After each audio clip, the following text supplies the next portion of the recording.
Assalamualaikum warahmatullahi wabarakatuh.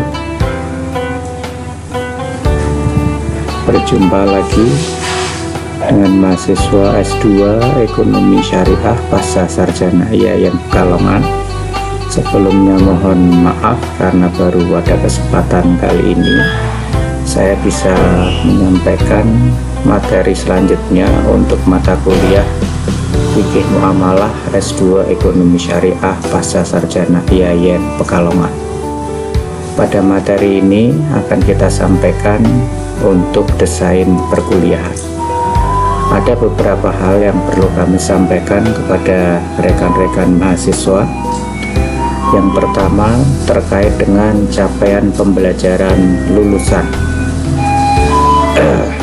Ini perlu kami sampaikan untuk mengetahui keterkaitan atau hubungan mata kuliah ini dengan capaian pembelajaran lulusan. Di antara capaian pembelajaran lulusan saudara itu nanti adalah mampu menampilkan hasil keputusan secara tepat. Menampilkan hasil keputusan secara tepat berdasarkan analisis informasi dan data dalam penyelesaian masalah di bidang ekonomi, fiskal, moneter berbasis syariah. Jadi ada dua kata kunci ya di sini ya. Yang pertama keputusan secara tepat, dan keputusan secara tepat itu berbasis syariah. Nah, kemudian yang kedua adalah menganalisis, memetakan, dan memecahkan masalah bidang ekonomi, fiskal, moneter berbasis syariah. Ada kata kunci berikutnya lagi yang berbasis syariah.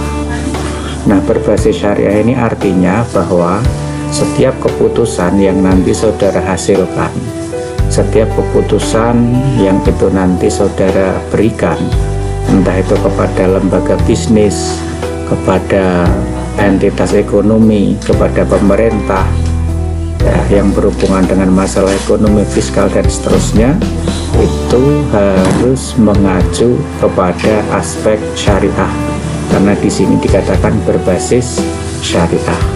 Nah, salah satu di antara poin yang penting dalam berbasis syariah itu terkait dengan aspek fikihnya atau fikih muamalahnya. Inilah keterkaitan antara mata kuliah ini dengan capaian pembelajaran lulusan. Oleh karenanya maaf, capaian pembelajaran mata kuliah yang kita susun, jadi yang harus saudara kuasai setelah selesai mengikuti mata kuliah ini adalah memahami dan mengaplikasikan berbagai jenis akad fikih muamalah dalam praktek ekonomi syariah kontemporer. Jadi paham, bukan hanya sekedar paham, tapi mampu mengaplikasikan berbagai jenis akad fikih muamalah. Nah, jenis-jenis akad fikih muamalah ini kan sudah dipelajari sebelumnya di S1, maka tidak akan kita ulang lagi di sini.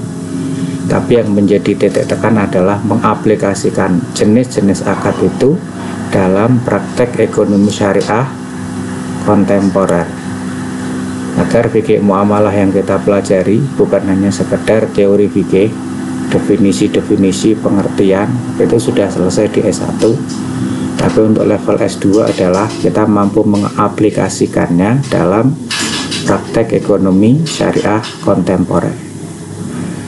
Termasuk yang kedua adalah saudara mengetahui dan mampu mengembangkan akad fikih muamalah untuk berbagai jenis praktek ekonomi kontemporer. Kalau ini nggak ada syariahnya di sini. Tetapi seperti yang kita ketahui bahwa tidak semua praktek ekonomi itu selalu yang tidak menggunakan kata syariah di belakangnya ya, itu selalu bertentangan dengan syariah, tidak ya.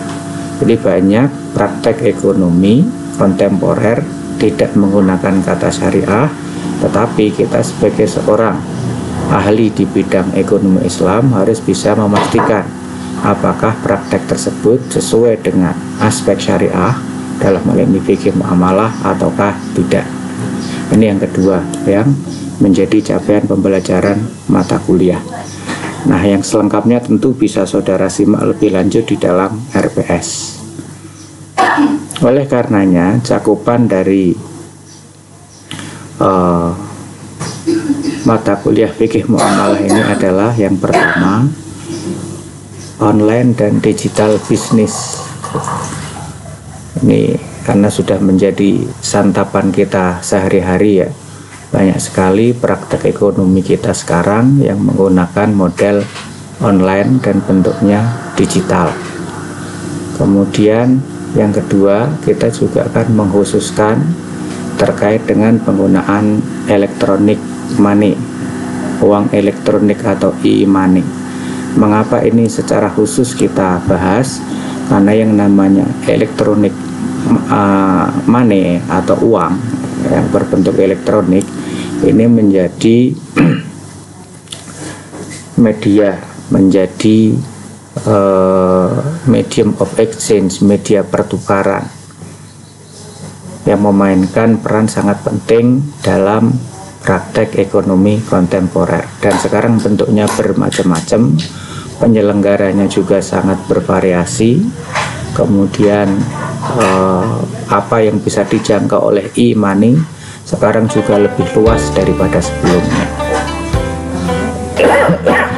Kemudian yang ketiga adalah Islamic Banking and Finance atau financing, sama maksudnya ya. Jadi keuangan dan perbankan syariah.